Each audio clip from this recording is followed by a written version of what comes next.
Hello guys, welcome to the channel Talking with Jay Springer. I'm your host Jay, giving you a video on the channel today. Hello guys, welcome to the Journey to Spider-Man Far From Home YouTube series, where we're going to be reviewing all the Spider-Man movies as well as Far From Home when it's released, and then we're going to be ranking all the movies from the worst to the best. Hopefully you guys really enjoy this journey and follow me along, and don't forget on each video, comment your thoughts and ratings on each movie down below. Let's make this journey as much yours as it is mine. So without further ado guys, let's jump straight into it.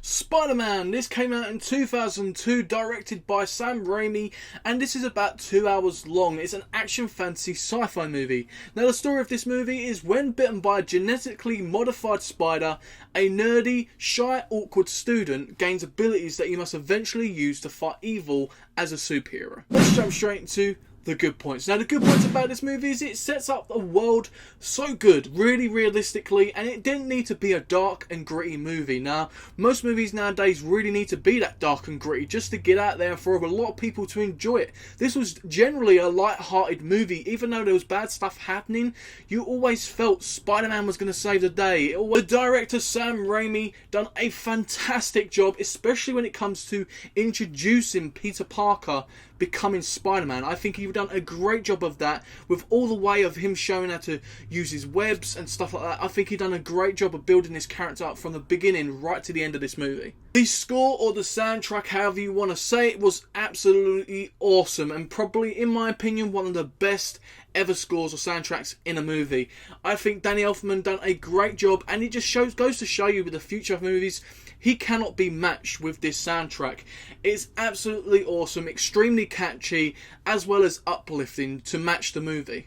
The humour in this movie was great in my opinion, especially them cheesy lines, them comic book type lines which Peter or Spider-Man or even Green Goblin give throughout the movie. There's a couple lines throughout the movie which are quite cheesy to some people, but I like that for a Spider-Man movie. The romance in this movie felt very natural, and it also felt that they put a lot of effort into the characters of Peter and MJ. I really felt like if you've ever been in a position where you're shy and you don't want to talk to a girl or even a man or a boy or whatever, you really struggle, and they really showed that throughout this movie perfectly. Peter really trying to communicate with MJ throughout the whole movie was really tough for him, and I think they showed that perfectly, and it felt very natural and realistic to if you was in that situation. The storyline and the script was perfectly written throughout. The story of Harry Osborn, really, if you look at his character arc, he's very jealous of whether it's him and Peter and MJ, or Peter with Norman Osborn, his father. He's very jealous sort of character, and I think that's one character they really showed perfectly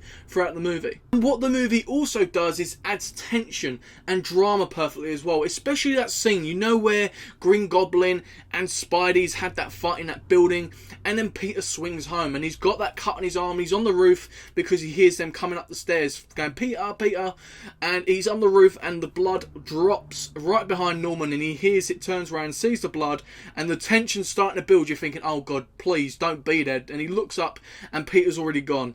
I think that's a great example of tension building throughout the movie, and they've done a great job of that with the drama as well. Even the action scenes were awesomely choreographed, planned out, and it was so much on the edge of your seat stuff. Especially the first time I watched this movie, I remember I was watching it with a friend and we was both on the edge of our seat. The emotional scenes in this movie were extremely heart-wrenching and felt very natural and well handled as well, especially the scene where Uncle Ben is obviously killed. I really find that scene very heart-wrenching, and I feel like because of the scenes which the build up to that scene, you really got all the information you needed. Now the main thing about this movie is the casting. The casting was absolutely superb, and the chemistry between each actor and actress was absolutely outstanding. First off, we start with Tobey Maguire doing an awesome job playing as Peter and Spider-Man throughout this movie. I remember the first time this movie came out,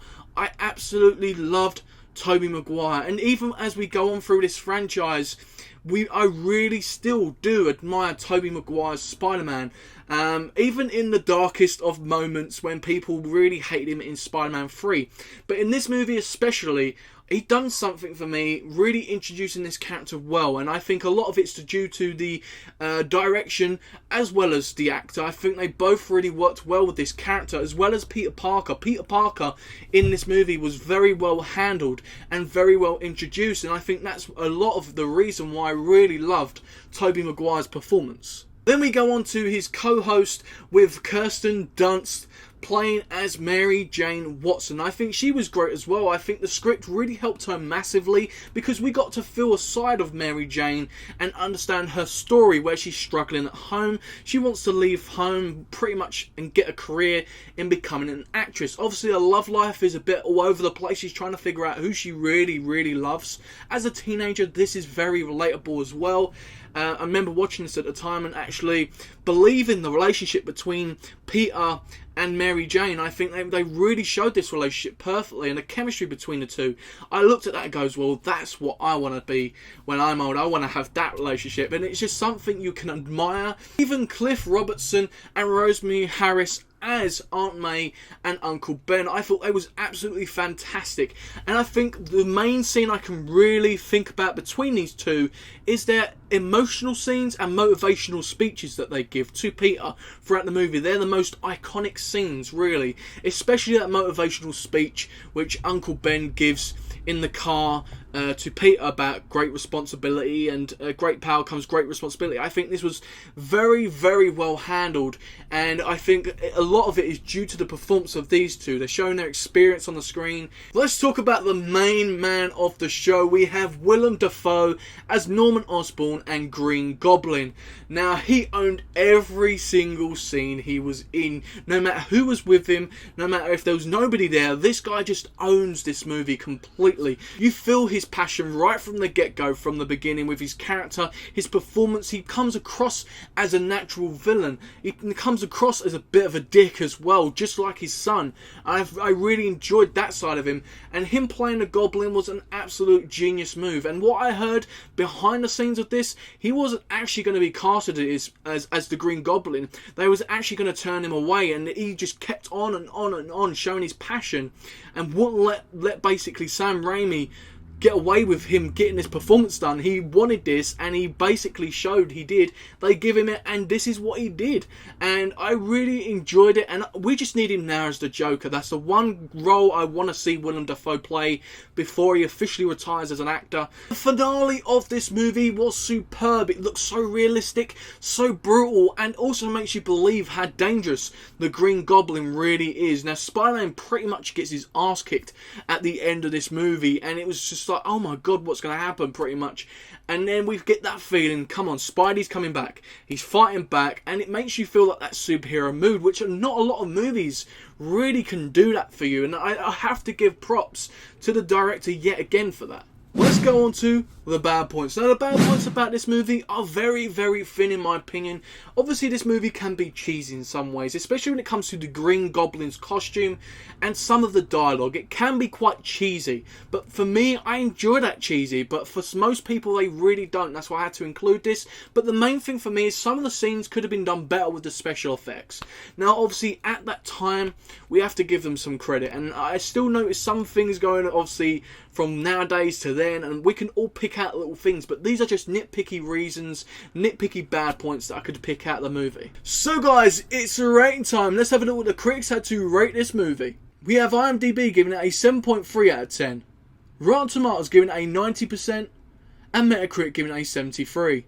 My rating for this movie is an 8.5 out of 10. That makes this totally fucking awesome. Overall, guys, for the time this movie came out, I remember from the beginning, I tried my hardest rewatching this movie to analyse the bad side of this movie. This movie has always been one of my favourite movies of all time. I remember this movie from the beginning to the end, and I was actually even thinking about just not watching the movie and just giving you guys a review. That's how much I remember this movie, but I'm glad I rewatched it. I enjoy it every time I watch it.